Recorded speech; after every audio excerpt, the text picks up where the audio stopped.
Hey guys, what's up? It's Zyflin here, and welcome to episode 4 of my Warframe Beginners Guide for 2024 and 2025.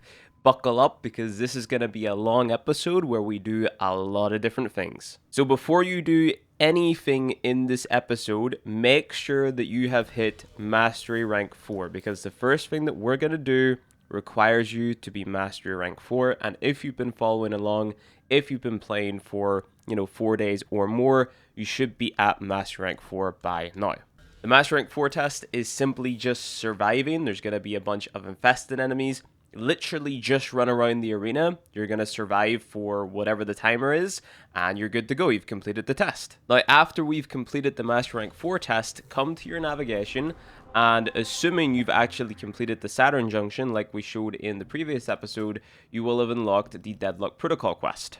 So go ahead and click that. It says that we got to go to the codex to start it. It's going to send us over there. We go ahead, we press on the Deadlock Protocol, and we press begin. So the first mission of the quest is a very easy interception mission where we have to basically capture and hold these two areas. So we just come to A, stand inside it until it reaches 100% and it turns blue, like so, on the left hand side of the screen.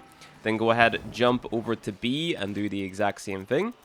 Make sure to kill any enemies that spawn in the process. Don't let them near the areas that you're capturing. And all we need to do is just bounce between A and B and make sure that we kill the enemies that walk into the circle. Because if they come into the circle and hack a console, they're going to capture the zone. You're going to have to recapture it, and it's just going to halt your progress. You can see that we're currently winning the objective, because you can see that it says 10-0, 28%, and that's going to keep on increasing, and the rate that it increases is based on the amount of zones that you hold. So because the Corpus enemies, they don't have any of the zones captured, their progress is halted at 5, and ours is just, increasing up to 100%. Now we have to do 3 rounds of this, so I'm just going to go ahead and complete the objective, and we'll talk in the next mission. After you complete the first interception mission, you have to come into Fortuna and head into this back room and have a conversation with Yuriko and the gang. Next up, we've got a random Corpus ship mission. Like, you just want to do what the game tells you to at this point. This mission is just a set of mobile defense, so all we have to do is stand around and defend consoles as usual. So after the mobile defense, you got to go into Fortuna, then you got to come into this mission in the Corpus Space Tile set, and we're going to be killing an enemy, which is going to be quite tanky, actually. So this is the enemy. He's a skinny, invisible dude. You wouldn't think that this guy would be super tanky, but he is. So as long as you've copied the build for the bolter from the last video, you should be dealing enough damage to this guy. I think I've even got mine modded suboptimally right now, and I'm still, dealing damage to him. So upon killing him, he's going to drop this little coin. We want to go ahead and pick this up, and that's going to allow us access into the Grand Void. That's a mechanic that you're going to have to get familiar with for later if you want some Tenet weapons, they're called. Tenet weapons aren't mandatory, but they are basically like stronger versions of already existing weapons in the game, if that makes sense. They're not meta. Some of them could kind of be argued to be meta, but they're not like, oh my god, the best in the game, So we want to take that coin, we want to put it into the hand here, so just go ahead and pick the first one if you have any of the other ones, and it's going to suck us into this portal, and it's going to put us into the Grand Void. Now this is story stuff, so I'm just going to let you guys play through this yourself. Alright, after we've completed that little story section, we get the blueprint for the Xoris delivered to our inventory, and the next few missions are simply just getting the parts to craft the Xoris. All we gotta do is play through the missions in the quest tab as normal. And this is simply just a spy mission that we gotta do to get the Xoris parts, so, you should have a good idea on how to do the spy missions now. But if you're still struggling with spy missions, don't worry, we're going to have a solution to make spy missions even easier by the end of this video, and if not, by the end of the next video. But ideally, for my sense of progression, by the end of this video. And the reason that I'm mentioning that now is because we're eventually going to be moving on to the tier 3 planets, and the tier 3 planets make the spy missions even harder. So if you're somebody who just naturally struggles with the spy missions, it's in our best interest to make them as easy as possible. So we're just going to be making a loadout that is going to make them simple for you. So after you've completed the spy mission, you're going to have all of the parts that you need to go ahead and craft the Xoris. Want to go ahead and claim that and anything else that we've got in our foundry as well at this point, because why not? Head to your armory and then just go ahead and equip the Xoris. Now you're going to see that it's level 0.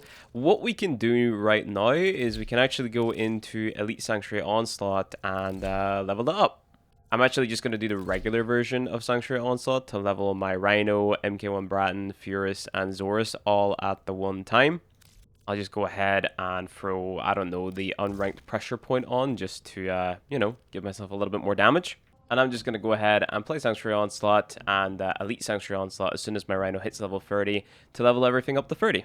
So the Xoris is a glaive melee weapon, or some may call it a frisbee melee weapon.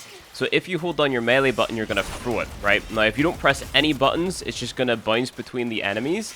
But if you press your alt fire button, so if you have like a weapon that has like, I don't know, an alt fire or a sniper scope or something, you would press the alt fire button to like ADS or make the alt fire happen. If you hold down E or your melee button and then press the alt fire button, your Xoris is going to do an explosion, and this actually deals a ton of damage. So what you want to do is just like jump around and spam this heavy attack through explosion combo to deal a ton of damage to the enemies that are caught within its radius. Really get used to doing this combo because this is what we're going to be using to deal a lot of damage to a ton of enemies. This weapon alone is going to skyrocket our progression through Warframe. So after a few runs of Sanctuary Onslaught, I've got my Rhino to level 28, my MK1 Bratton maxed out, and my Furus maxed out. So I'm just going to go ahead and throw on, you know, the weapons that I want to use now. I don't really have any decent secondaries, but what's most important now is that we upgrade our Xoris, and this weapon is worth putting an Orokin Catalyst on. So if you have an Orokin Catalyst, go ahead and throw that onto the Xoris. And now what we're going to do is we're just going to go ahead and throw on some melee mods. We're going to upgrade our melee mods as much as we can right now because this is going to be our primary source of damage. I've just went ahead and put together a build that looks like this for now. Like, it's a bunch of unranked mods, but of course I could go ahead and upgrade. But I have like literally no endo to upgrade anything. And on top of that, this isn't a finalized build, so don't worry too much about upgrading everything that I'm showing on this screen right now. But with this build put together, we're going to go ahead and we're going to finish the Deadlock Protocol quest. Now, you don't have to finish the Deadlock Protocol quest right now if you don't want to. You can keep on progressing through the star chart, but I'm just going to go ahead and get it out of the way because why not? So I do actually have Rhino equipped for this mission, and what we have to do here is we have to go ahead and we have to kill one of these skinny treasures again. These guys are still pretty tanky, so just, you know, dump as much damage into them as you possibly can. Once you kill him, he's going to go ahead and drop one of those coins, and we're going to have to take this back to one of those golden hands. Just go ahead and kill all the enemies with your Xoris. You see that they pretty much just insta-die as soon as we throw it and do the explosion. Like, look at this. Like, they're basically all just dead from the shock procs. Now we go up to the hand, we interact, we put in the Grandam Crown, and it's going to suck us up again. So this again is kind of a story part, but you might need a little bit of help with it. So I'm just going to go ahead and still include it in the video. TLDR, you want to whip out your Xoris, and you can see these guys that are floating. Now we got to rescue them. Now the way that we rescue them is we throw our Xoris at the enemies that are being spawned in, like so. Just make sure that we kill them with the Xoris throw, not the explosion. And then whenever we kill 3 of them, we throw the Xoris towards the guy that's captured. We make the explosion happen, and then that frees him. So as you can see, I've got 1 charge. I've got a 2nd charge now, and a 3rd charge because my Xoris bounced to a 3rd enemy. You can see the little orange to the right of my crosshair. That's full charge. Go ahead, throw, explode, and saved. Repeat that for all 3 of the hostages. This is my 3rd one. Boom, and he's saved. Now we have to fight the Protea Spectre, so we have to do the exact same thing. What we got to do is we got to throw our frisbee at these little Spectre enemies that are floating around and being really annoying. We got to get 3 charges. Now what you can do is you can go ahead and use the Xoris to actually deal damage to Protea. You see it's not consuming my charges whenever I make it explode. So Protea's casted her 4th ability, as you can see by those like little sort of things that she left behind. And whenever she does that, she's going to like do like a rewind, kind of like Tracer from Overwatch. So if you go ahead and you throw your Xoris when she's doing that rewind ability, and you've got your max charges, well then you're going to actually like deal damage to her. So we've got her health low, so that's making her do the rewind. And we just have to go ahead and get the max charges and then throw it. You see that I didn't have the max charges there, so she's in the rewind ability. It doesn't affect her. We got to kill these little specter enemies and then throw it when she does the rewind. So because she got her rewind off, she got her health back. So I just go ahead and I deal some damage to her. So she's now done her rewind. So you just go ahead for the Xoris. Big boom. She's stuck in the air, and that means you've like done it successfully, I guess. Then she just falls to the floor, and now you just do the exact same thing over again. Got my full charge, just gonna go ahead, try to throw my frisbee at Protea normally, just to deal some damage, or I could just shoot her with my bolter, I guess. Now she's doing a rewind, we just go ahead, throw, boom, easy peasy. Now we just gotta do it one more time, so 4 times total. We go ahead, we build up our charges one last time. Got my charges, now she's doing a rewind, I just throw my frisbee, make it explode, and that's it. That's the boss fight done. So once you've defeated the Protea Spectre, you've completed the Deadlock Protocol quest, and you've got the Protea blueprint delivered to your inventory. Now, Protea isn't a frame that is necessary to farm up, but she is a good frame for newer players. I'm not personally going to go out of my way to farm her up right now because I've got more quests to do, so I'm going to prioritize doing that stuff first. So if we come down here to the Uranus Junction, we've got to defeat Stargus Ruck at Tethys on Saturn. We got to open up 1 Meso Void Relic, and we have to learn how to perform Synthesis. So one thing that we can do straight away is we can go and learn how to perform Synthesis, even though we've already done that. So this is just one of those things where DE is just a little bit silly, and they are making you repeat something that you've already learned how to do for no good reason, really. We've got to come back to a relay here, so Joe, to any instance that you can find. Let's go ahead, pause the game, go to fast travel, and we're going to Cephalon Samaris. And what we got to do is we got to walk up to him, and we got to interact with him, and we have to say, teach me how to perform Synthesis. And this is basically just the thing that we've already learned how to do because of the new Strange quest. So we have to aim down sights, find the little floating balls, and then follow them. We find the target, we go ahead, we put down the trap, and now we go ahead and we scan the limbs. Target's been captured, and that's it. Now if we come over here, we can interact with this little ball, and it just shows us that we can get a bunch of stuff from Samaris if we were to scan and stuff like that. There's also a bunch of like quest blueprints in here. So you see, for example, there's the Gara blueprint, there's the Chroma blueprint, Zaku blueprint, Xoris blueprint. So it's just a bunch of stuff like if you got it from a quest and you maybe accidentally sold it or something, you can come back here and replicate it and get it back. So as you can see, we have learned how to perform Synthesis despite already doing the quest. I think that they should implement, like, if you already do the new Strange quest, this should just auto-complete for you. But now what we got to do is we either have to open up a Meso Void Relic. So if you have a mission that is available, which I currently don't, you can go ahead and open up a Meso Void Relic. But I have to go ahead and progress through Saturn because, as you can see, the only Meso fissure that's open right now is Titan. And that's all the way down here on the right-hand side. So I'm just going to go ahead and I'm going to start completing quests on Saturn. Now here's the thing. With the Xoris, if you throw it and you blow it up too close to yourself, you're going to make yourself get knocked over. But with Rhino, if you cast his second ability, his Iron Skin ability, you throw it and you do the same thing. Iron Skin makes you knockdown immune. Now, knockdown immunity is pretty important in Warframe because there's a lot of, like, explosive weapons and stuff like that which will knock you down. But having knockdown immunity obviously makes you knockdown immune, and it just means that you can exploit, you know, explosive weapons to kill a lot of enemies in a short amount of time. Now, there is going to be ways to put knockdown immunity on your vault, for example, but right now we don't have access to, you know, the mods and stuff that we need to make us knockdown immune while playing vault. So we're just going to go ahead and stick to Rhino now. Now, Rhino is considerably slower to vault, so I'm struggling right now with, you know, how slow he is. But he's tanky, and he's a good damage buffer with the Roar ability, as you can see, and that's just going to make getting through these missions really easy.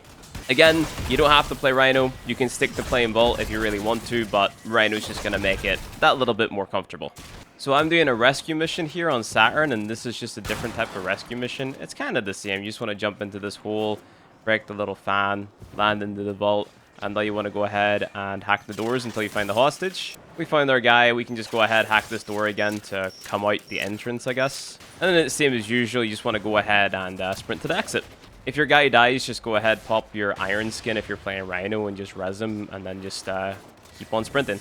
Let's touch on modding Rhino and the Bolter real quick. So I'm just going to go ahead and take off those shield mods because there's really no need for them. So Rhino's got 2D polarities here, and the cool thing about Rhino's iron skin ability is that there's a cool math equation that happens in the background that calculates how much iron skin he gets at the end.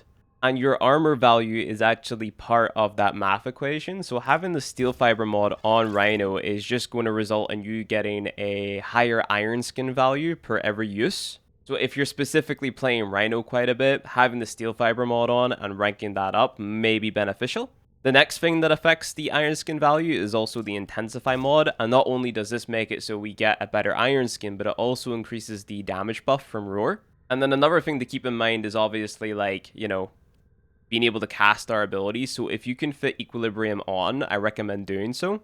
For me to fit it on, I would have to rank up to Dreamer's Bond a little bit more, but I don't have the Endo or credits for that right now. But if you can fit Equilibrium on, just go ahead and throw it on. So Saturn says that it's best to use Impact and Corrosive on your weapons here. So I'm just going to go ahead and I'm going to run the Burst in, and I'm going to throw on Engineer, the Serration mod. I'm going to type Corrosive into my search bar here. I'm going to throw on Infected Clip and Stormbringer. And then I could run Hellfire, or I could run Cryo Rounds as a final element. Or I could even run some critical chance or critical damage if I wanted to. So what I'm going to do is I'm just going to go ahead and throw on Vital Sense, because then whenever I score a crit, then my damage is going to be amplified a little bit more. Actually, now that I think about it, I'm going to take off Being of Grenier, because Being of Grenier, or the Being mods in general, Being, Expel, Smite mods, they actually work the exact same way as Rhino's Roar. So if I'm using Rhino's Roar is doing what a Being mob would do. So instead, I'm going to go ahead and throw on an additional element. So I'm making Corrosive and Heat. I'm going to go ahead and do the same thing on my pistol. Now, on my pistol, I can't actually run Corrosive because I don't have the Toxin mod for it yet. So what I'm going to do is I'm literally just going to run Heated Charge for some fire damage. I could run Radiation if I really wanted to, and then I could go ahead and throw on some different mods. So I could run Radiation and Cold as an example, and I think that's honestly the best I'm going to get right now. And then on the Xoris, I'm just sticking to this exact same build because this is just, you know, busted as it is. And I'm going to keep on going through the missions. I can actually go ahead and open up a Meso Relic now from either one of these missions. So I'm just going to go ahead, do the survival, and just choose a random Meso Relic that I've got farmed up. Again, before you do this, make sure to put your privacy on public so you actually join some other players, so you get a wider range of choices whenever you complete the mission. Okay, so I've got the Tiffies on Saturn. I'm actually going to go ahead and swap the Burstin out for the regular Paris, because this boss is a weak point boss where he's going to do some things, then he's going to expose a weak point, and we want a high damage dealing weapon to deal as much damage to that weak point as possible with, you know, as little shots as possible. So that's why I'm running the Paris. So on my Paris, I'm going to go ahead, use Serration, Vital Sense, Point Strike. Then we're going to make Corrosive with Infected Clip and Stormbringer. And finally, as a final elemental mod, we just run Heat. Now you can run Rhino for this or Vault, it's really up to you, both are going to work. So this is Mr. Sargus Ruck. He drops parts for Ember, and he's kind of an annoying boss. I'm going to go ahead and cast your Iron Skin if you're using Rhino. And what you're going to see is he just runs around and shoots his flamethrower a lot. Eventually it's going to overheat, and you're going to be able to shoot a blue point that opens up on his arm. So that's it right there. Just go ahead and land shots on it with your bow or whatever you're using, and eventually you'll deal enough damage to him that he sort of staggers backwards. Make sure to kill all of the adds around him while you're waiting for him to open up his arms so you can, like, sustain your energy and stuff. Sometimes this enemy right here is going to knock your weapons out of your hand, so just go ahead and pick them up if they do.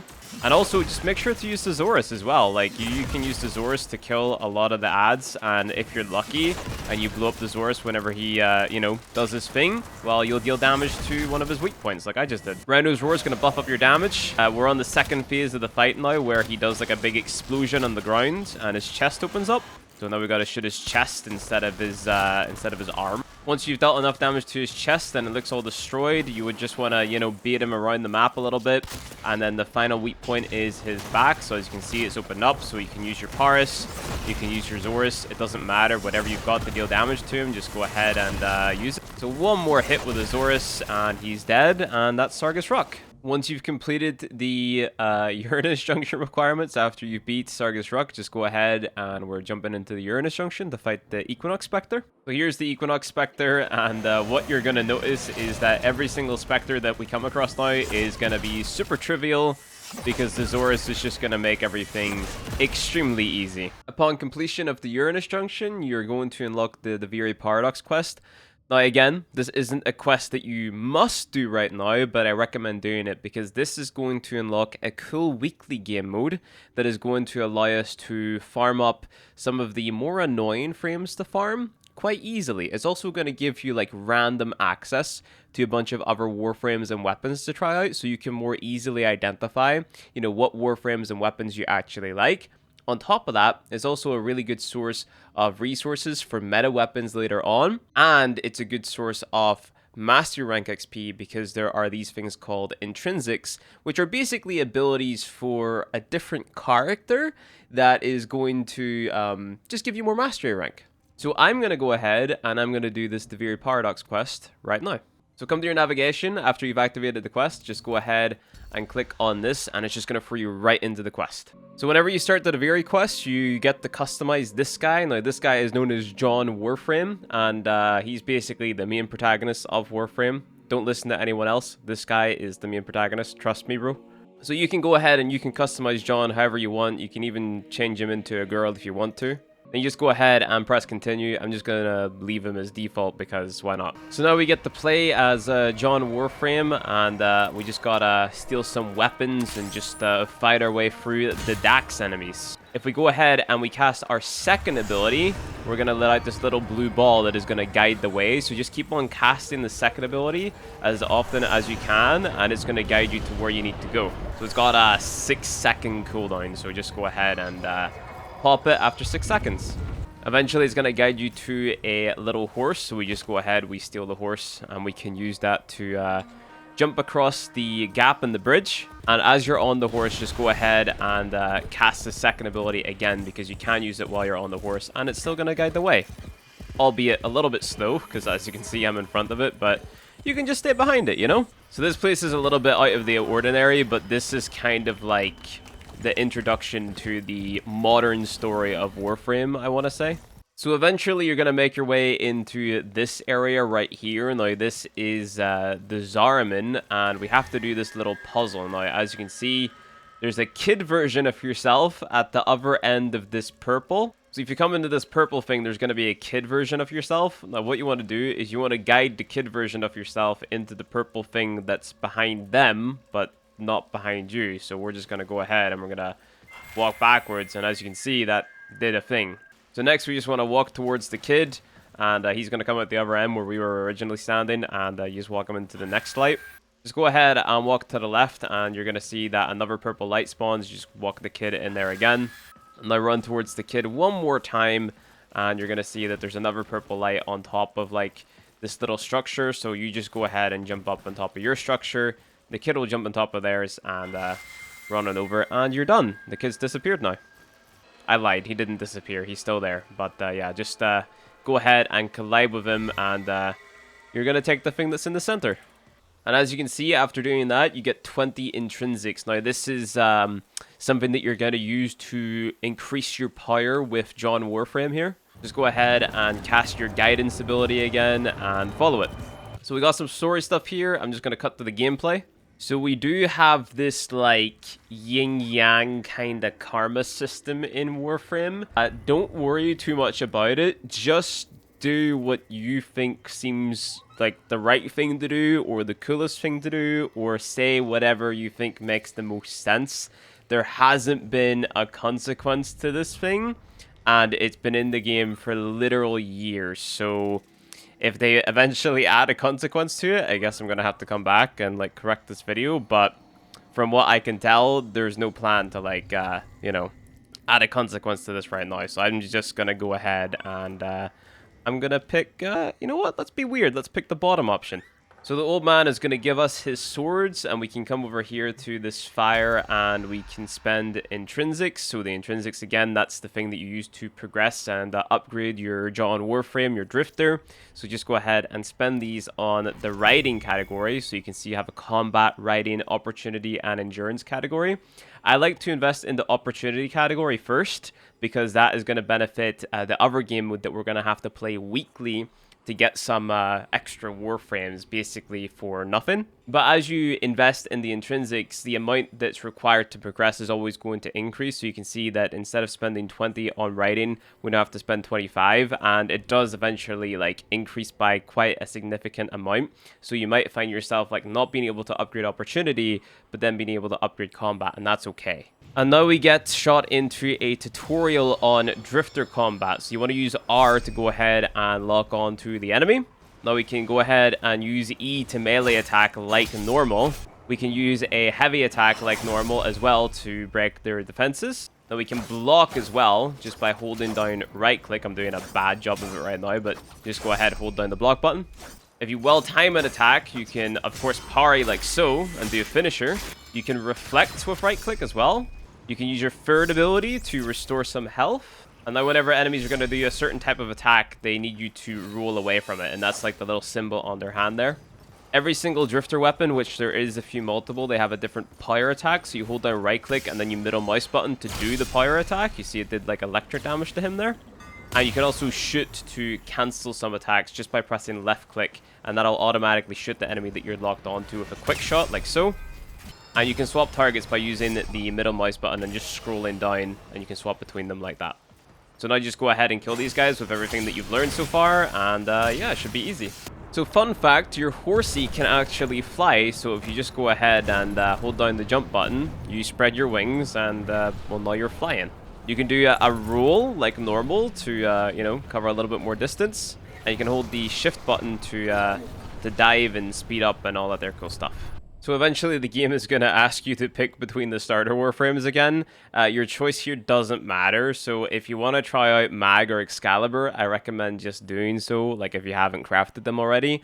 You can pick Vault if you really want to, it's just entirely down to you, just pick what you want to do here. I'm going to pick Mag simply because she's just good at killing bad guys, and that's what we have to do here, so yeah. Same story for the weapons, honestly, just go ahead and pick whatever you want.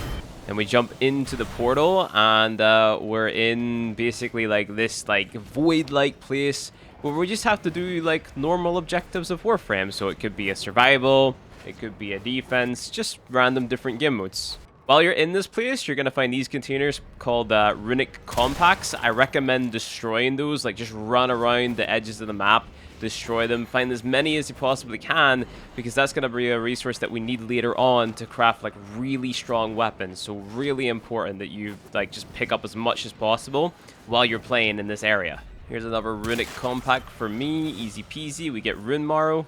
Eventually, you're going to land back into the Duviri cave, and you're going to have to go into Duviri, and the game is going to introduce you to a lot of different Duviri objectives. So literally, all you have to do is do what the game tells you, and if there's like any of the objectives that I think need a little bit of explaining, I'll make sure to explain them in the video, but it should be all very straightforward from this point onwards. One thing that I want to point out though, whenever you are in Duviri, which is this big map here, if you go ahead, press M or hold down M, you're going to find these different resources. You absolutely want to make sure that you are picking up these resources. So run around and do the objectives that the game tells you to do, and upon completion, you're going to get these things called decrees. Now, these decrees are basically little buffs. Now, you can see that I've got one here called Bountiful Harvest, double drops from crates and plants. I would recommend just picking that there one up every single time you see it as a newer player, because if you find a little resource container, you break it, you're going to get double. And the reason that I'm being, you know, more stressy about these resources in particular is because these are literally the resources that you're going to use later on to craft the meta weapons in Warframe. And you don't want to be having to come in here just to like break open containers specifically. So make sure that as you're just going free here on your horse, remember you can summon that by pressing 1. If you fly up into the sky, you can take a look around and you can see some of these resources in the distance. So there is a Sagan well over there. So I just come down to it, I shoot it, it's open, and I walk over with my horse, and I'm done. So just really keep your eyes peeled. You might see this like faint glow on some of them. So I can see Dragfruit down here. I shoot it, walk over it, done. Another faint glow over there. So that's another plant that I can go ahead and shoot. That's some Sylphsilla. Another plant over here, Yao Shrub. There's many different resources in the Duviri. So just literally everything that you can see, go shoot it and collect it. Don't think that this is some like waste of time, because if you plan on like getting meta weapons in Warframe and getting good gear, like this is literally how you do it, and the sooner you start, the better. Obviously, don't spend too much time running around and doing stuff. Like, we still have to make progress in the main story. You will have to come back here, so don't worry too much about it. But if you're going...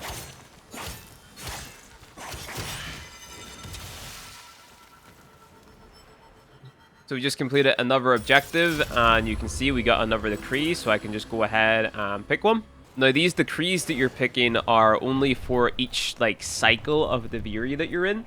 So I'm in the anger spiral right now, right? Now, eventually what's going to happen is I'm going to have to come out of this mission. I'm going to come out of the anger spiral and head into a different emotion, if that makes sense. Because I'm going to have done basically everything that I need to do, right? So you can see the Prince of Fire, stage 3 of 3. I need to enter the Undercroft. So after I enter the Undercroft and do what I need to do in there, that's going to be my objective complete for the quest. So I'm going to go into a different version of the Duviri, and I'm going to lose those decrees that I had. The decrees that you pick and the objectives that you complete, that's like per session of the Duviri. So they're going to reset every single time you re-enter the Duviri Paradox. So I'm in the Undercroft here. We went into that little portal like it told me to, and I still have my decrees in here, and whenever I exit here and go back into the anger spiral, I'm still going to have my decrees in there as well. It's just whenever you complete the mission that you end up losing the decrees. To prove that those decrees still work, even though I'm in the Undercroft here, I go ahead and I break open this compact. I get 2 Rune Marrow instead of 1. As a new player, it's just super worth picking that double resource decree every single time that it pops up, because you're gonna need like a ton of resources to get the meta weapons. So once you've done everything that you need to do within a certain spiral, so this is the anger spiral, you're gonna get a part for the figurine, and that's basically just us progressing the quest onward. Going through this portal is going to make it so that you go back into the cave, and now we're going into another spiral. So at this point, this is where we're losing all of the decrees that we have picked already. All you got to do now is complete the next few cycles of the Duviri. Like, the game should do a pretty good job at telling you exactly what it is that you have to do now. You can see that this is the Joy cycle. It's actually very, very pretty here. We got to find the royal chest for this objective. So if you just pay attention to the mini-map and then search within the yellow circle that it gives you. So the chest for me actually spawned in behind this big structure, so all you gotta do now is hack it. So just go ahead and hacking puzzles pretty straightforward. Just line up the balls with your circle thing and you're done. So this is a different spiral that I'm in, and I just wanted to show off this objective in case people struggle with it. So it asks us to come over here and shoot this little floating thing, and then we have to shoot the next floating thing, like so. And then there's another one, and then the final one at the windmill. Then we hop off, and we open up the treasure chest, and then that is that objective completed. You're gonna get thrown into the Undercroft, and you're gonna just have to run around here and kill like the shadow guys for a little while. Now you all of a sudden have to do a random fight with a Dax in Teshin's cave, so this should be pretty easy, to be honest. There's nothing too difficult about the fight. Just go ahead and finish him off whenever you got his health to 0. Easy peasy. Like, oh shit! The bunny rabbits took him down. Sheesh! Now we gotta go find the old man, and you'll be pleased to know that this is the final part of the quest. So once we've got through this, we're pretty much done, and then we're back to normal Warframe star chart. Yeah, eventually turn into a big worm, and you gotta kill the other worms while being a big worm. So yeah, if you got a girlfriend and she ever asks you like, would you still love me if I was a worm? I don't know what to tell you, man. Like, you're the worm now. So at the end of the quest, you get to choose between leave and stay. Just go ahead and press leave. You get to come back anyway. Like this option, this doesn't do anything, to be honest. So just press leave and it's going to put you back into your ship. So after you've completed the Duviri paradox, you're going to have this face on your navigation. If you go ahead and you press that, then you press on the circuit, you're going to be greeted with the option to choose between 3 warframes. Now, the 3 warframes that you get to choose between is going to change every single week. And as you can see on my screen right now, I've got the choice between Nidus, Octavia, and Harrow. Now, there's 2 ways you can think about this. You can think about the power of the warframe, so how strong the warframe is, and you can go for that warframe. So if I was thinking along those lines, I would go for Octavia. Or you can think about how hard it is to obtain any of the 3 of these warframes. So to farm up Nidus, I need to do a quest, and then I need to play a specific game mode called Infested Salvage, I think. To farm up Harrow, I need to do his quest, and I need to do a multitude of different things to get his parts. And to farm up Octavia, I need to do her quest and do a multitude of different things to get her parts. So all of these frames are kind of obtained in similar ways, so the choice that I make this week, it doesn't matter. They're all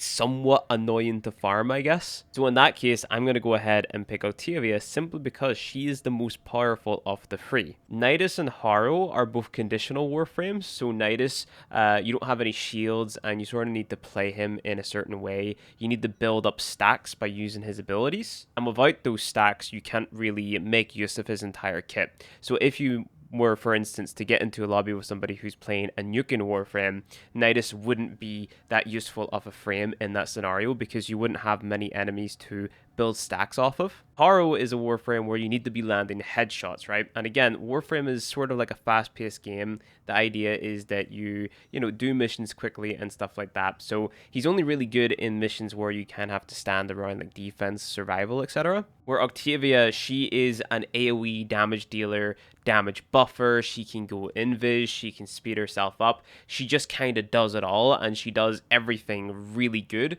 So Octavia is going to be who I pick this week. So all I have to do is go ahead and press left click and I press yes. And what that is going to do is it's going to show me all of the rewards that I can get for playing the circuit this week. So I can get Smite Working, I get the Octavia Neuroptics Blueprint, I get the Heated Charge mod, I get a Stance mod for swords, I get the Octavia Chassis, Steady Hands, which is a pistol mod, Conductor, which is an Octavia Augment, which you would get from Syndicates normally. We get the Octavia Systems, we get an Arcane, which is another cool bonus, which we haven't got any of those yet. And then finally, we get the Octavia Blueprint. Now, to craft Octavia, we still have to get the Manticore, which we get from doing her quest, but that is pretty straightforward. And it's going to be well worth it if we, do manage to get the Neuroptics, the Chassis, the Systems, and the final Blueprint just from the circuit, because otherwise we'd have to do a bunch of like really random annoying things to craft Octavia or get her parts. But being able to do just the circuit and then just her quest, I mean, that simplifies it by a lot. On screen now, I'm going to have a list of all of the warframes from all of the different weeks. So I'm currently on week 9, so that's my choice between Nidus, Octavia, and Harrow. But if we jump back to week 1, in week 1 we have the choice between Excalibur, Trinity, and Ember. Now, if I was to recommend who to pick on week 1, I would recommend picking up Trinity, simply because she is more tedious to farm than Excalibur and Ember. The 3 of those frames are kind of conditional. Excalibur is a melee frame, Trinity is a healer, and Ember is just sort of like an AoE damage dealer, I guess. So they're all quite unique, they're all quite specific, they all stay in their own lane, so to speak. So I would just pick the one that is the hardest to farm up. On week 2, you've got the choice between Mag, Rhino, and Loki. Now, I would recommend simply just going for Loki because Mag and Rhino you can farm up really early. To be honest, the 3 of these frames are really easy to get, so it's just down to you which one you want more. You should already have a Rhino, so that takes him off the table. Mag you get from that boss on Phobos, so he's extremely easy to kill. And Loki you get from a boss on Neptune, which is also going to be quite easy to kill, but, it's later on in the game, and I don't know, it's up to you. Week 2 is kind of like one of the worst weeks, to be honest, so if there's any week that you're going to skip, make sure that it's week 2. For week 3, we've got the choice between Ash, Frost, and Nyx. Now, I wholeheartedly recommend choosing Ash for this week, for the simple fact that he is locked behind Real Jack content, which is a spaceship game mode, and that is an entirely different can of worms on its own. Some people may love it, some people may hate it. I hate it. It kind of makes me motion sick, and I don't really see that much point in the game mode outside of a few very specific things. So I try to avoid it as much as I can. So for week 3, based on the fact that you have to play Railjack alone to get Ashe, I recommend picking Ashe in week 3. Frost and Nyx are quite easy to farm outside of that, so it just makes Ashe a no-brainer pick in my opinion. For week 4, you've got the choice between Saren, Vauban, and Nova. Now, I recommend picking Saren here. Saren is a Warframe that you unlock from the final planet on the star chart from Sedna, and you actually have to get like these points before you can fight the boss on Sedna to farm up Saren. So I recommend getting her from the circuit if you're on week 4. Saren is just like 10 times better than Vauban and Nova. She can do a lot of things similar to Volt. She's very versatile. So if you're on week 4, I recommend picking up Saren if you haven't got her already. If you have got her already, just go for Vauban. And the reason that I recommend Vauban over Nova is simply because Nova is extremely easy to farm. Week 5, you got the choice between Nekros, Valkyr, and Oberon. Now, Nekros is a really good frame. We're actually going to be picking him up in today's episode, so I don't recommend taking him from the circuit. Valkyr is quite easy because you can get her from Alad V. You guys know how easy it is to get the parts from Alad V because we've already done that, and he's really easy to kill. So that leaves Oberon, and Oberon is also locked behind Railjack, so week 5, Oberon is the no-brainer pick for me. Week 6, we've got the choice between Hydroid, Mirage, and Limbo. Now, Hydroid is going to be quite easy to farm. Both Mirage and Limbo, you get them from the quests that basically unlock them. So Mirage's quest is called Hidden Messages, and Limbo's quest is called the Limbo Theorem. So both of them are extremely easy to obtain as well. Week 6 is another one of those skippable weeks. You could go for Hydroid simply because you're going to get an augment for a Hydroid, which is quite nice. Or you could go for Mirage because you're going to get a really nice augment for Mirage as well. Week 6, you can honestly choose the Warframe that appeals the most to you. Mirage is a damage buffer. Hydroid can be used for getting extra resources, and he's also quite good at damage buffing himself too. Limbo is more of a defensive frame. He's quite unique and a little bit more difficult to understand. So week 6, choose whoever you want, honestly. On week 7, you've got the choice between Mesa, Chroma, and Atlas. You can make an argument to get Mesa because she is just 10 times better than both Chroma and Atlas. And on top of that, she's quite hard to farm. So my vote is landing on Mesa. I would pick Mesa if I was a new player. You can make an argument for Chroma because you need to go around and get a bunch of different Warframe parts to craft him. So you need like a Frost part, a Saren part, but I don't find that too tedious to do. So I wouldn't be choosing Chroma here. And you can also make an argument for picking Atlas for the simple fact that his parts are behind a quest and doing an Arcwing boss. So if you are really opposed to doing Arcwing bosses, you can pick Atlas. But honestly, just because of how useful Mesa is on her own, I would pick Mesa here. On week number 8, you've got the choice between Ivara, Inaros, and Titania. Now, I wouldn't pick Ivara for the simple fact that all you have to do is spy missions. And you're going to have to do those spy missions anyway to farm 60% status mods. Personally, Inaros is just kind of a mid-Warframe, so I wouldn't pick Inaros. You get his quest from the Void Trader, and I think you get all of his parts just from doing that. And then Titania, you have a quest specific for her where you need to farm those flyers that I've been talking about in previous episodes. But if you're on week 8 and you've got the choice between Ivara, Inaros, and Titania, if you haven't got Titania yet, I recommend picking her for the simple fact that you also get her Razorwing Blitz augment, which is going to be something that we're going to be using later on, so you might as well get it as soon as possible if you can. Week 9 we've already covered. I'm going for Octavia over Nidus and Haro. Week 10, we've got the choice between Gara, Korra, and Revenant. Now, this is kind of a difficult one. I definitely wouldn't be choosing Gara because Gara is quite easy to obtain. You just get her from the bounties on Earth. Korra is quite a good Warframe. Like, she's pretty strong. You get her from doing Sanctuary Onslaught stuff. You also get her accumulating Whipclaw Augment, which is quite strong as well. Like, you deal a lot of damage with Korra. And also, she's another one of those frames where you can mod her so you get extra resources, so there's an argument to be made there. But then, on the other hand, you've got Revenant, and Revenant is pretty much an immortal Warframe. Like, you can't die with him, and also he has one of the best single-target damage-dealing abilities in the game. It isn't even really single-target, to be honest, because you just sort of sweep yourself across a bunch of enemies, and they all just take a load of damage. damage. So for week 10, you could choose Korra or Revenant. Revenant is technically better, like he's going to survive longer and deal more damage and stuff like that. But Korra is technically more useful, right? But then like if you're struggling in missions, then Revenant is going to be more useful. So it just depends on the person, Revenant or Korra.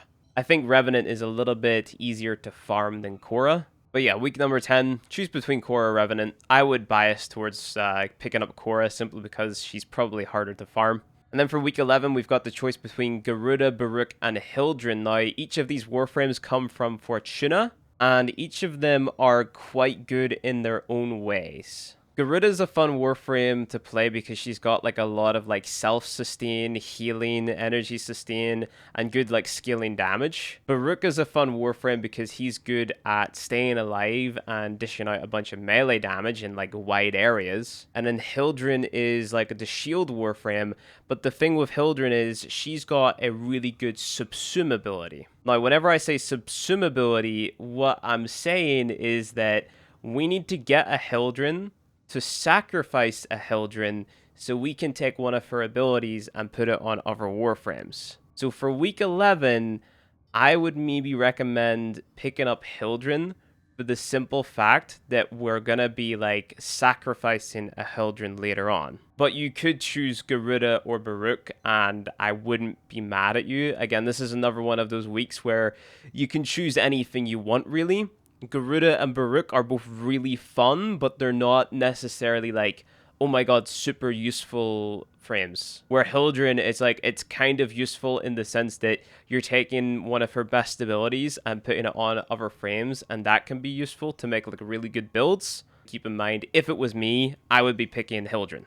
So for me today, it's Friday, so I don't have to worry about doing this straight away. Like I've got the weekend to do it.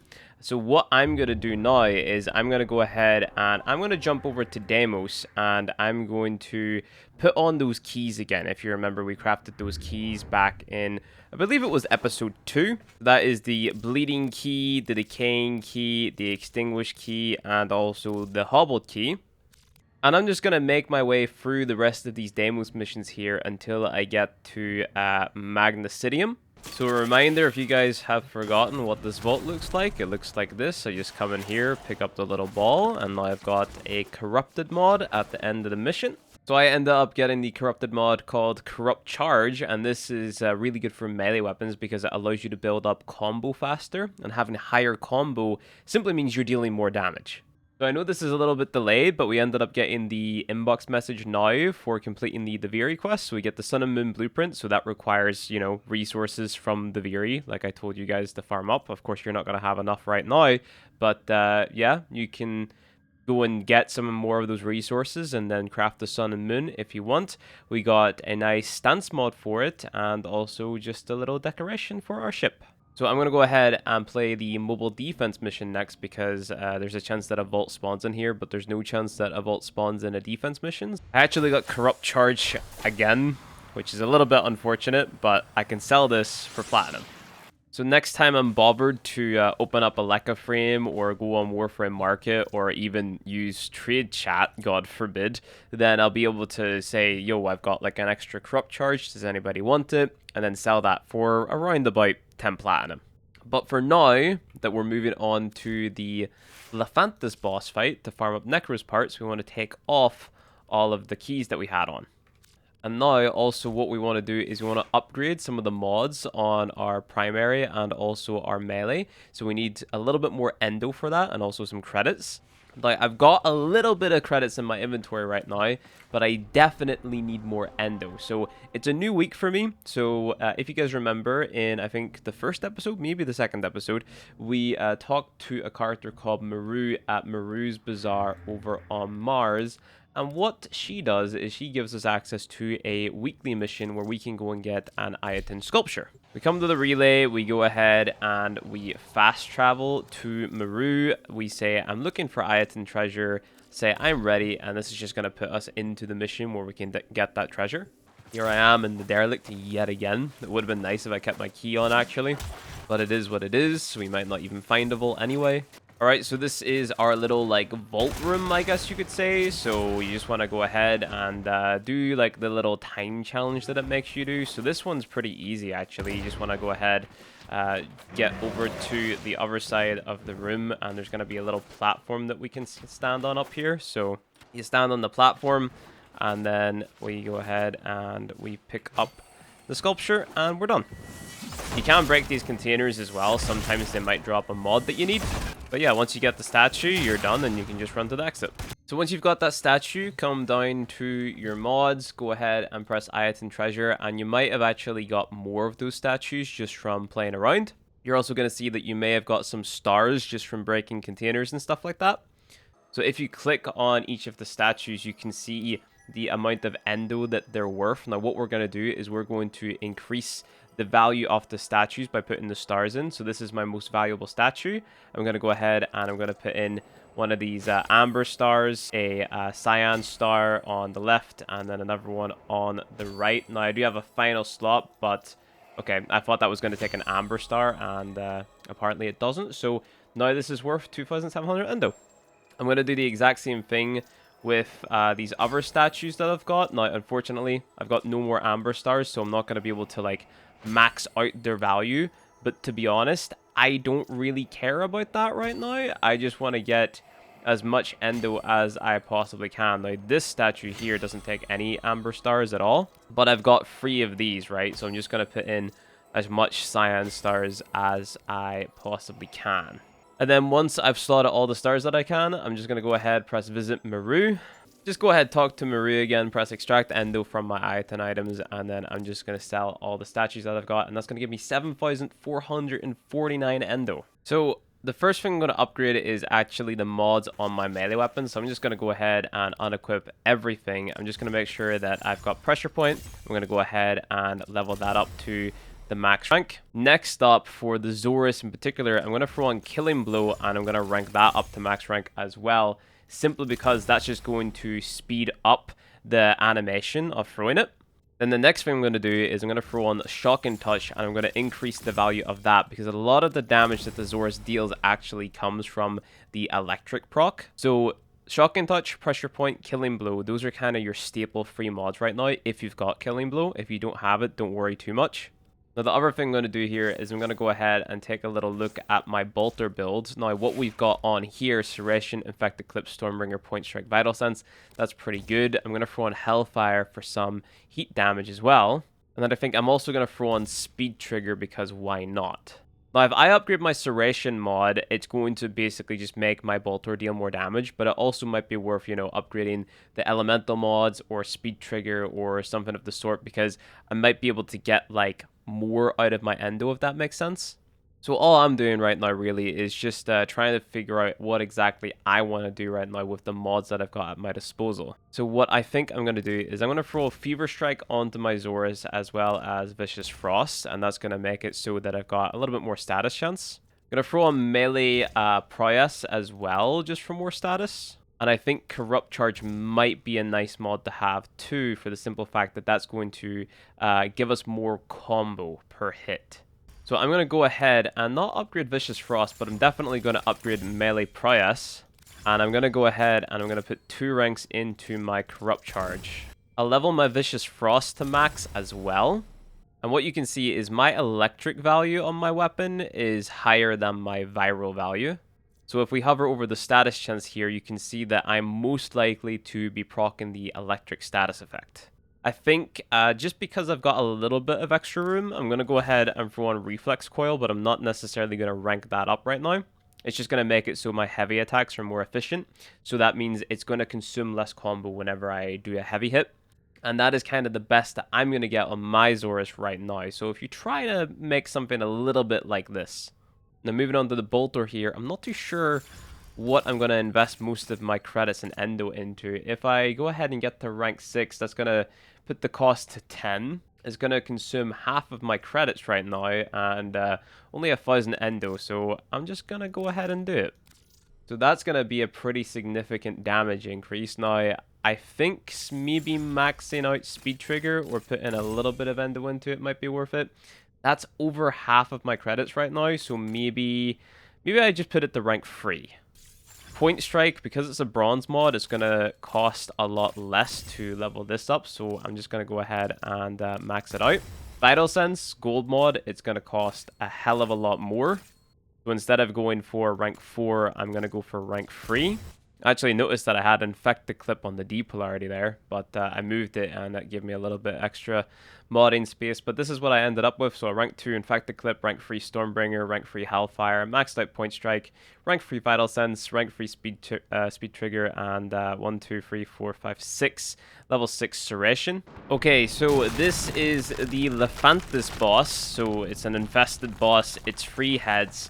And you've got 2 options here. What you can do is you can just go ahead and shoot the heads with the bolter, or you can try to explode your Xoris whenever he opens up his mouth to deal as much damage as possible. You've seen that I just dealt 9,000 damage to the head because his mouth was open, and I got the Xoris to explode right next to his head. It's a little bit finicky though, especially with the limited mods that you've got. But if you time it correctly, like as you can see, the head just dies extremely fast. Now, each head has a different weak point, so you see this one, it's kind of its neck, right? So if you want to shoot it, just make sure that you're using Rhino. Go ahead and cast your Roar ability, and then aim for the red spots on Lephantis. If you're taking too much damage, just go ahead and cast Iron Skin before the enemies like land an attack on you. So this guy is going to swipe his scythe. We Iron Skin. We take the damage like so, and then we can go ahead throw our Xoris at his head or his neck or whatever to deal as much damage. And this fight should take you around like maybe like 6 minutes or so. We actually accidentally killed, I think, that big main part of his head before this one. I always struggle to kill the one that shoots for some reason. Roar is also going to increase the amount of damage that you deal with the Xoris too, so just keep that in mind. But yeah, the boss is quite annoying because the heads come up, they do like one attack, and then they don't open up their weak point again, so you really have to take the opportunity to hit them whenever they open up their neck or mouth or whatever. And if you miss that opportunity, you just have to wait. I'm just going to go ahead and do the last bit of damage with the bolter, I think, because I keep on missing this guy's neck with my Xoris. And if you need health or energy whenever you're doing this, just come up to this little bit. You can see there's a bunch of enemies behind the wall. Just throw the Xoris and make it explode so it kills the enemies through, and your vacuum is going to suck up the energy orbs for you. Now what happens is the boss goes into phase 2, so yeah, you've already technically killed it once, but now we have to kill the big boy version of the boss, which looks a little bit like this. And now it's basically the exact same thing. He opens up his head, you throw your Xoris, and you detonate it whenever his weak point is open. This bit's a little bit easier because, you know, you've got all 3 heads at the one time, so if one head closes, the other one's going to be open, and you can just kind of bounce around them. And make sure to have your Rhino's Roar casted so you're dealing as much damage as possible. And if you're not comfortable, like, you know, throwing the Xoris and making it explode, you can deal a little bit damage with the bolter. And as you can see, it took us about 6 minutes, so you're talking 6 minutes per boss fight run. Then you have to come to this elevator and just go ahead and get to the exit. And as you can see, at the end of the mission, we get a part for Nekros. So that's what I'm going to do now. I'm just going to stay here, and I'm going to farm up all the parts for Nekros.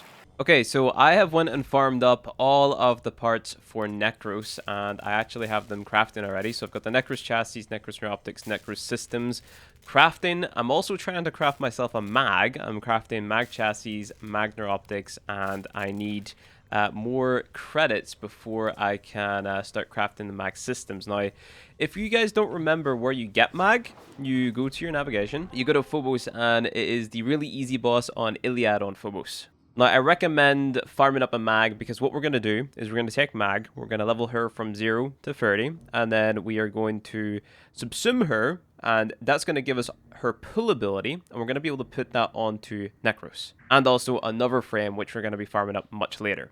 But because I am super low on credits, what we're going to do now is we're just going to go ahead and we're going to progress through Uranus.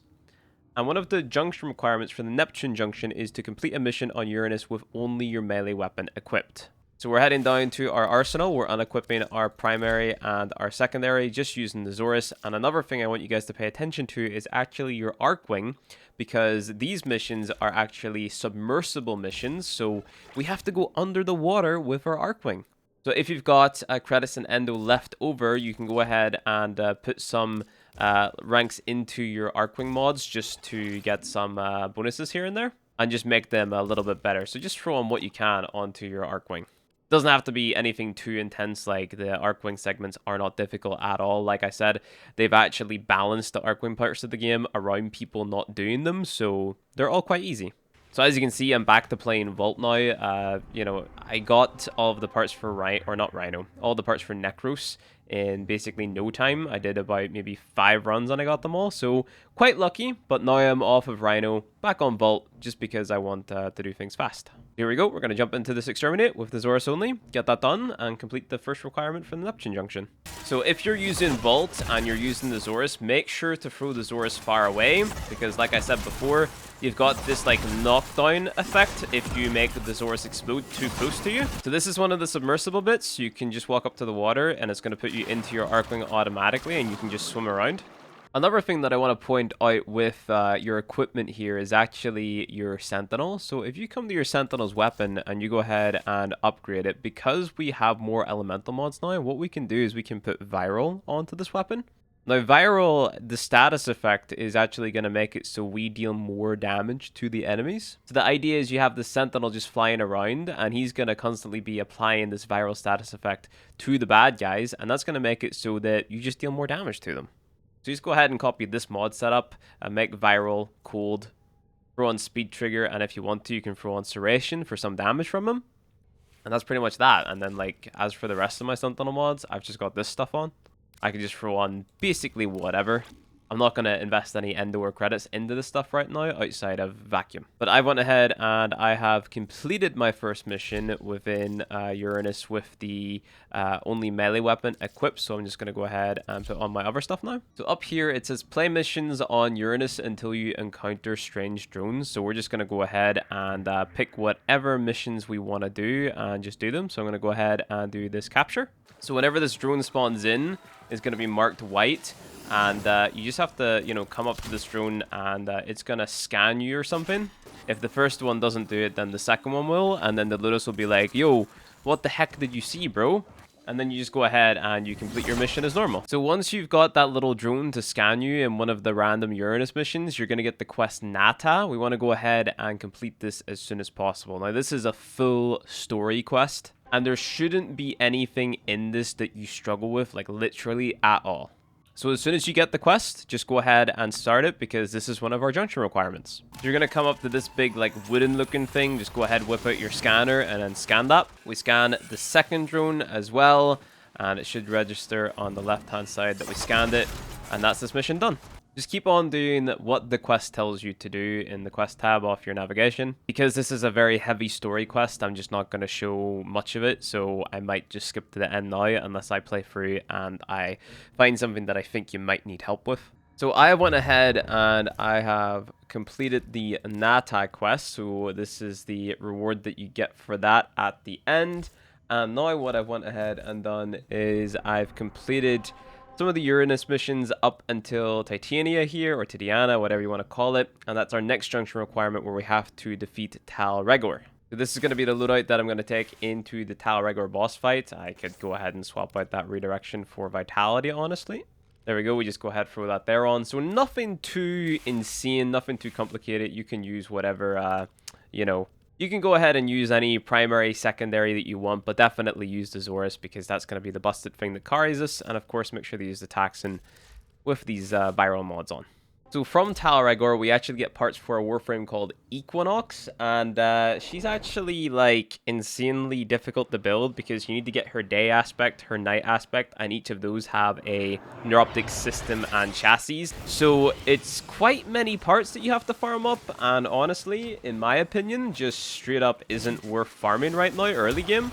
So I'm going to say absolutely do not bother farming Equinox, just come in here, kill Tal Regor, and get out. The Tal Regor fight kind of goes in stages. So the first stage, all of these lights turn on and he jumps into the arena. So here he is. He swings his sword and shield around, I guess. Just go ahead and skip the cutscene. Go ahead, try to find him, throw your Xoris at him, make it blow up, and then we're going to go on to the second stage of the fight.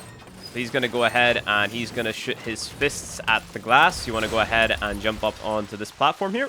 Then what's going to happen is he's going to spawn in some maniac enemies. Now, these guys like to, like, jump and TP around, so just randomly throw your Xoris, make it explode whenever you think that they're going to come close, and that'll eventually kill them. Then eventually, Mr. Regor is going to spawn back in again, throw your Xoris, and that's going to make him go into another invulnerability stage. He's going to break the glass to make the water come down. The first time he didn't actually make the water come down. I forgot there was the second stage to it. So he's going to go ahead and spawn in another maniac here. Again, just do the exact same thing. Just go ahead, throw your Xoris, and that's it, dead. And then Talregor is going to spawn here in the middle.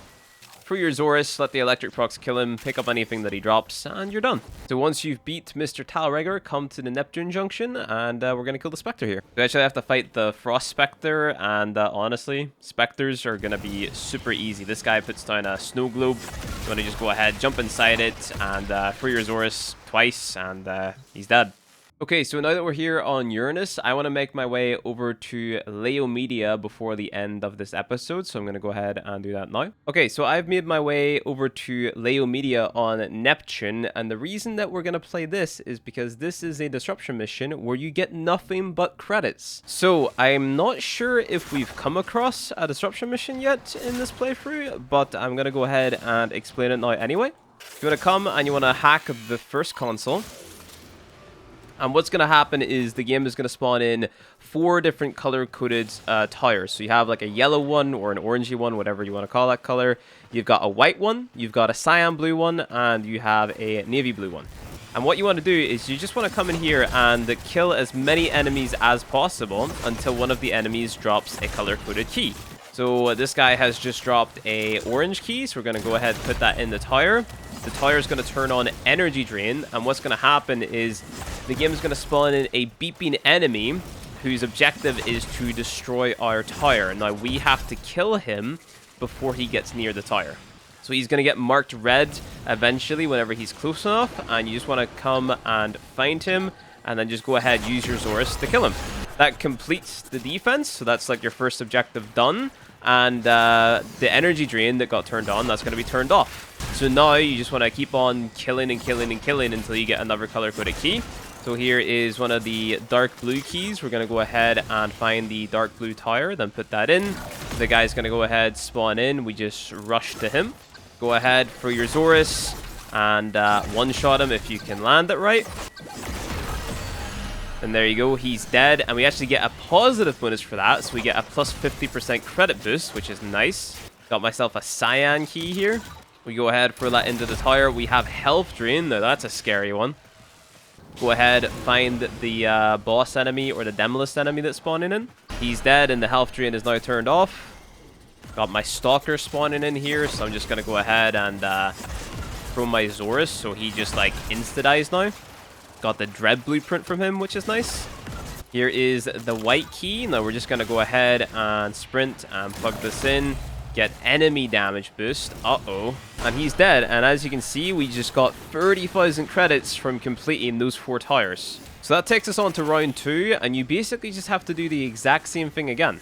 What I recommend doing if you need a buttload of credits is come into this mission and go ahead and do 4 rounds. So what I'm going to do is I'm going to do those 4 rounds, and then I'm going to show you what we get. So at the end of that disruption mission, I've actually managed to get 189,000 credits. So if you're struggling with credits, this disruption mode on Neptune is where you want to go. And because we're able to get so many credits now, we're able to do a lot more things. So for example, I need to come to the market over here and I need to purchase the blueprint for Nekros. And as you can see, that costs 100,000 credits. Also, you need to go ahead and pick up that blueprint for Mag as well. And now what I'm going to go ahead and do is I'm going to head over to the dojo. I'm going to pause the game, fast travel, and go to the Tenno Lab. I'm going to go ahead and I'm going to get this Arcwing Launcher Segment Research. Go ahead, press Replicate here. And now I'm going to pick up a few Warframes. Now the one that we want to prioritize the most is Wukong. This is going to be our Spy Mission Warframe. You want to get the Blueprint, the Systems, Neuroptics, and Chassis Blueprints as well. What you can also do is you can come in here and you can get all of the parts for Zephyr and all of the parts for Nezha as well. And if you haven't picked up Vault, you can get all of the parts for Vault too. You can go ahead and you can pick up all of the parts for the Amisha and the Electron Arcwings. And also there's Banshee up here as well. I almost forgot about her. You can pick up all of her parts too. Another thing we might want to pick up is the Cypher research here. So just go ahead and snag that blueprint. I'm going to go back to my orbiter. Now, if you come to your foundry and you go ahead and you type in Wukong, you can see all the resources that you need to go ahead and craft them. Now, it would be ideal for me to have him crafting today, but I'm not going to stress too much about it because this is solely just for spy missions, and I know that I'm capable of completing spy missions quite easily. But if you struggle with doing the spy missions, having Wukong crafting is a good idea. The Nightingale extract you can get from Nightwave, so just unpause or get out of the foundry.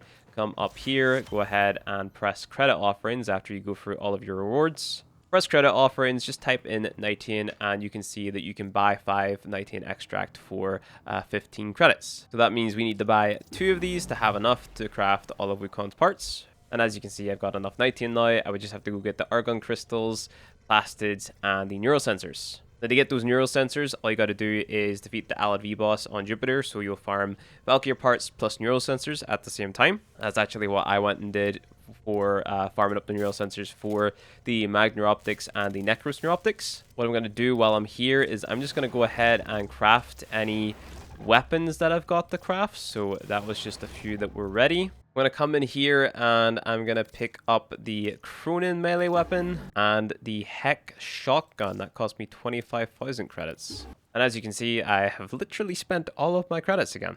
That all being said, I'm not going to worry too much about getting those weapons crafted or getting Wukong crafted right now. But what I will worry about is my standing with my syndicate and the open worlds. Come to the console, make sure to double check your standing. I can go ahead and I can rank up my red veil. So all I have to do is get some more credits and then I'll be able to rank up with them.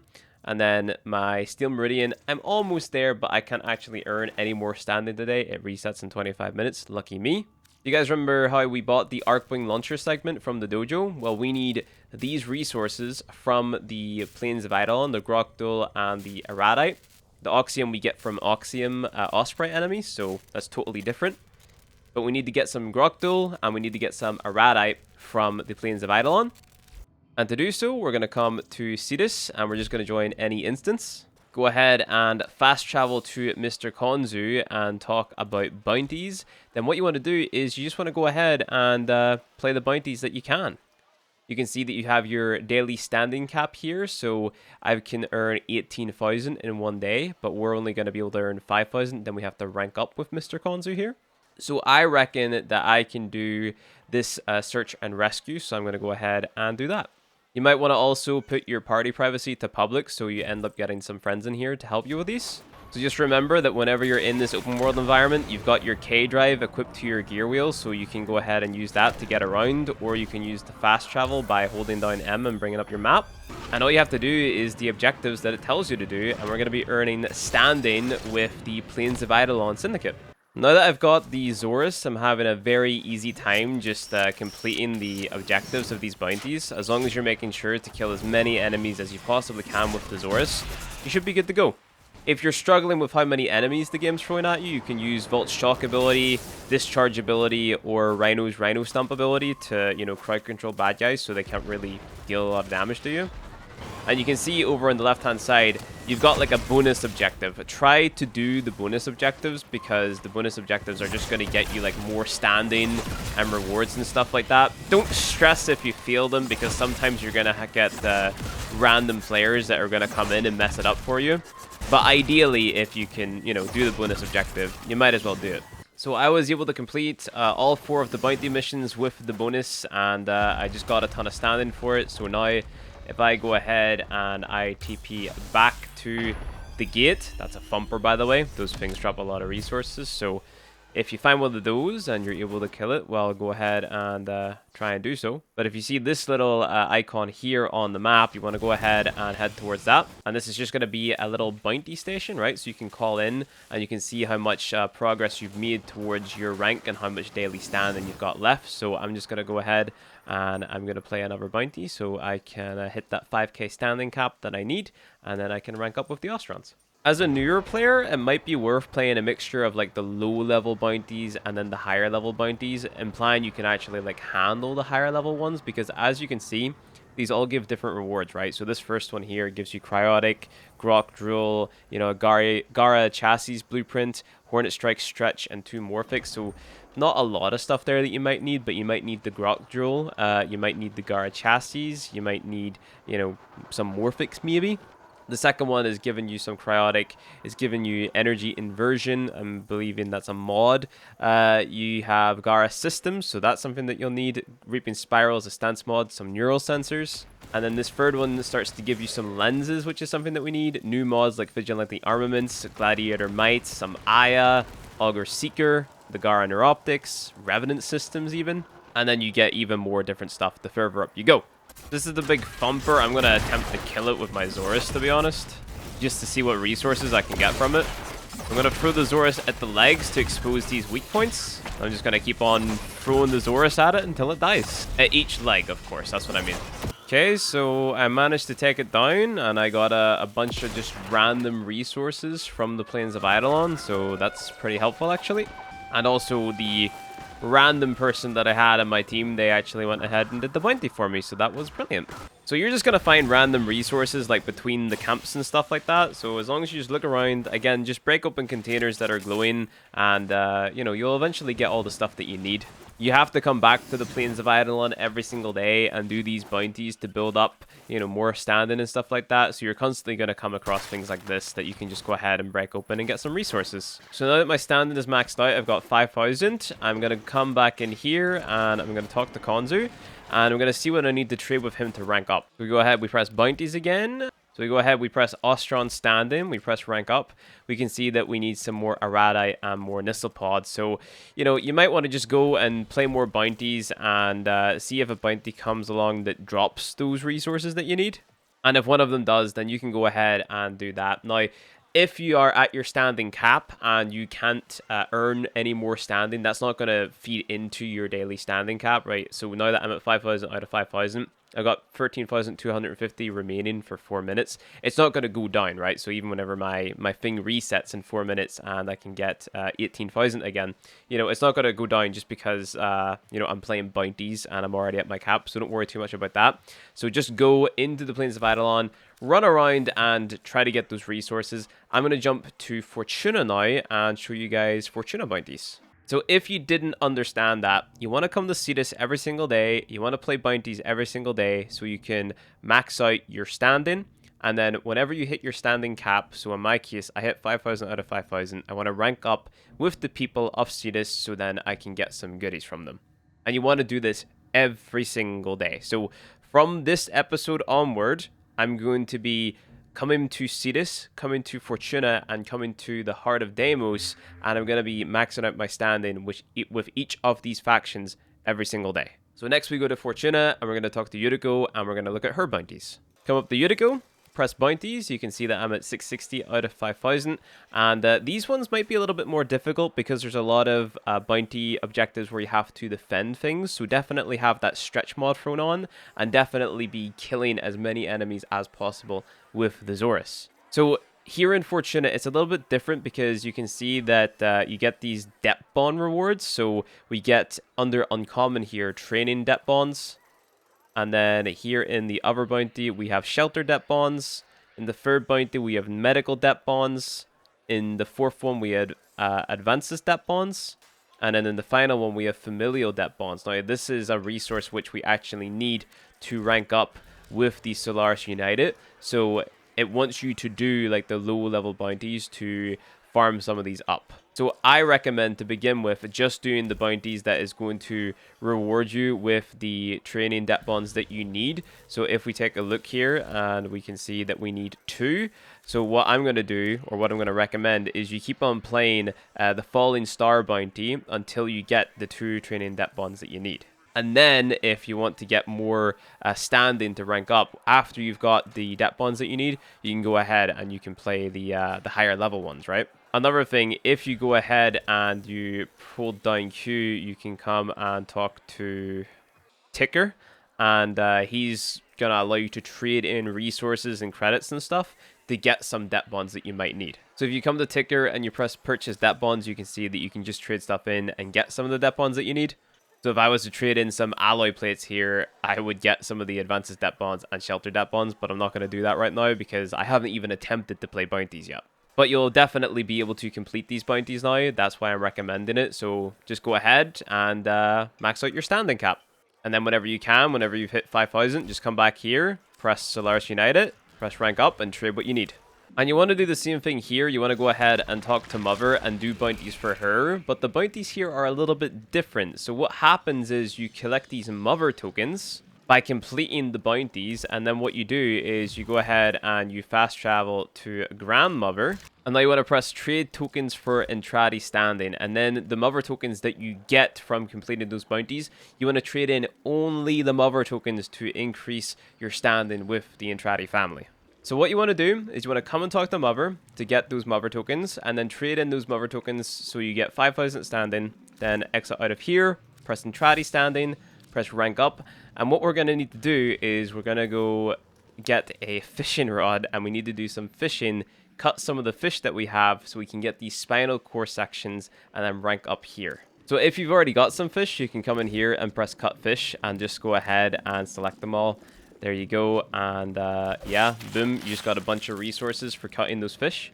Now, unfortunately, you do need to catch specific types of fish, so it says cut from Vitriospina and Chondrochord fish via daughter in Nekros, so we have to go out of our way to get those specific fish. But yeah, we will cover how to get that fish in the next episode. For now, just go and run bounties and get as many Mother tokens as you can. Run bounties in Cetus, get as much standing there as you can, rank up if you can, if you have the resources just passively from playing bounties. Same with Fortuna, go and get as much standing there as you can, and if you can rank up because you got the resources passively, do so. But we're going to call it quits for this episode, guys. If you enjoyed it, hit the like button below. If you want to see more Warframe content from me, hit subscribe, and I'll see you guys in the next one.